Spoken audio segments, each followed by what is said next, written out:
Hello. This week on Literature and Mental Health, Reading for Wellbeing, we're going to look at one of the most difficult and widespread of all mental health problems, depression, and also at the extreme form of it, known as bipolar disorder.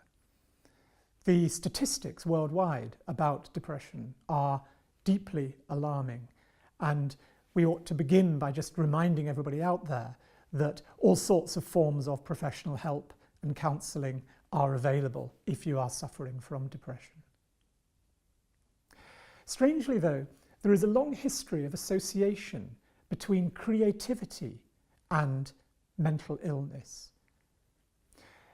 The ancient Greeks believed that creative artists were somehow taken over by a kind of madness, a force outside themselves. Mania was the word that they used for it.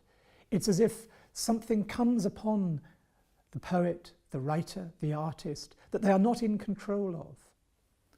Through history, many great creative artists have suffered with depression and sometimes with bipolar disorder.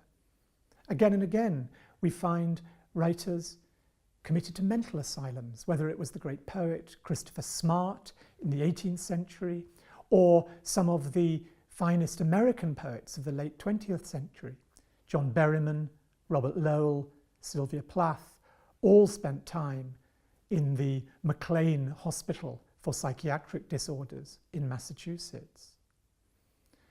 One of my biggest projects as a writer and literary biography was writing the life of the 19th century agricultural labourer poet John Clare.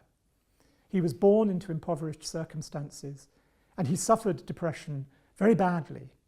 And yet somehow there were moments of intense creativity that were almost like the opposite of his depression, that perhaps suggesting that he had what we now call bipolar disorder. There were days when John Clare was so ill that he could not get out of bed, did not have the will to live. But there were other days of manic energy when he couldn't stop writing. Eventually, his mental instability led his family to commit him to a mental hospital.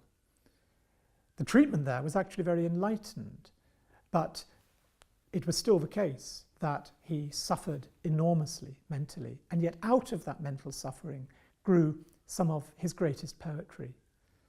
The most famous of all his poems was called I Am, and it captures the deep isolation that anybody suffering from depression is bound to feel. I am, by John Clare. I am, yet what I am, none cares or knows. My friends forsake me like a memory lost. I am the self-consumer of my woes. They rise and vanish in oblivion's host, like shadows in love-frenzied stifled throes. And yet I am and live, like vapours tossed into the nothingness of scorn and noise, into the living sea of waking dreams, where there is neither sense of life or joys, but the vast shipwreck of my life's esteems. Even the dearest that I love the best are strange, no stranger than the rest. I long for scenes where man hath never trod, a place where woman never smiled or wept, there to abide with my Creator, God, and sleep as I in childhood sweetly slept, untroubling and untroubled where I lie, the grass below, above the vaulted sky.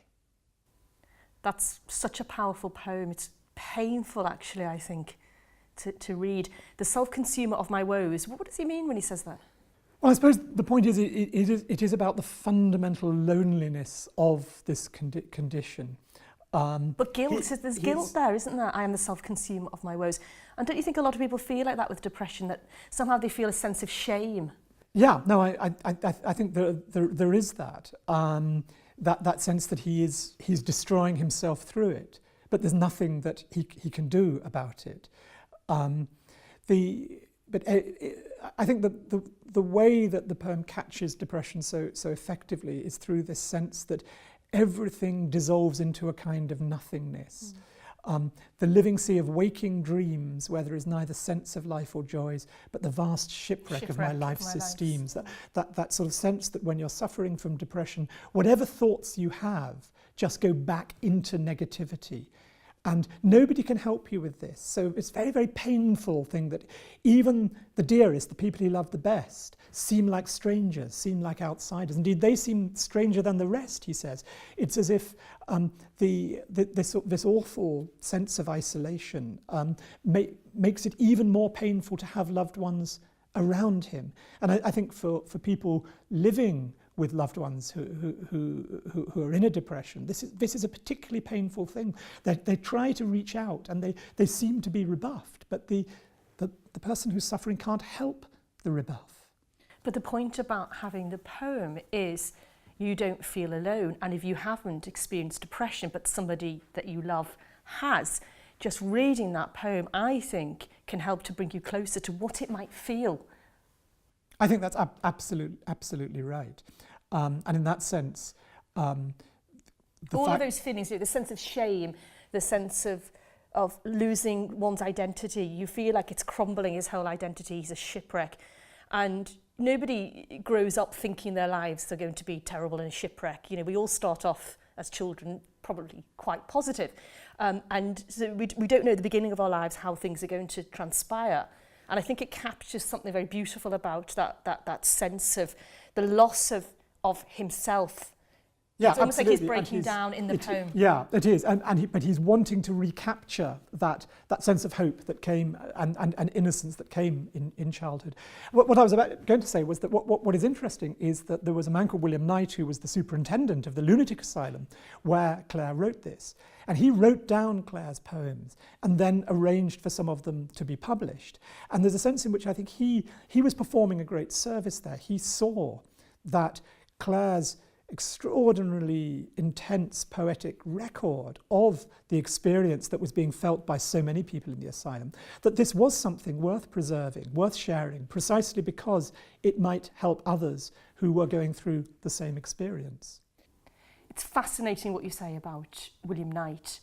Do you think it was a sort of occupational therapy for the 19th century, what he did in getting Clare to write, or himself writing down the poems, getting them published? Well, I think it was. I mean, the fascinating thing about the Northampton General Lunatic Asylum, where Clare was confined for the last 23 years of his life, was that it was a remarkably liberal regime. I remember when I was researching my biography of Clare, reading the annual reports from the asylum inspectors. And the only criticism that they had of the asylum was that there weren't enough books in the library and that pets were not available in every single ward. They had this idea that stroking a cat or listening to the song of a caged bird would be a form of therapy. It was, in a way, a remarkably holistic regime. And Clare himself, until his last years, when he became physically very ill, was actually allowed to wander into Northampton. And indeed, he would sometimes sit in the church porch writing. But I think that idea of a writing cure is genuine. That's so progressive and enlightened. And we now know that stroking pets can help with depression and reading poetry, occupational therapy. So what do you think what would happen if Clare went to his GP today or came to see you or spoke to you about his depression? What do you think how would we deal with John Clare today? Well, I think that's an interesting question because, of course, the one form of therapy that was not available in the lunatic asylums in the 19th century and healthcare generally in the 19th century was modern medication. It does seem that Clare, with this rapid shift from manic energy to utter depression and desolation, was what we now call bipolar. Nowadays, the usual form of treatment for bipolar would be a drug like lithium, which evens out the ups and the downs. But lithium also has the effect of sort of dampening the sensibilities. And that, I think, creates a very interesting paradox. If Clare had been prescribed lithium, he would have perhaps had a much calmer, in some senses, happier life.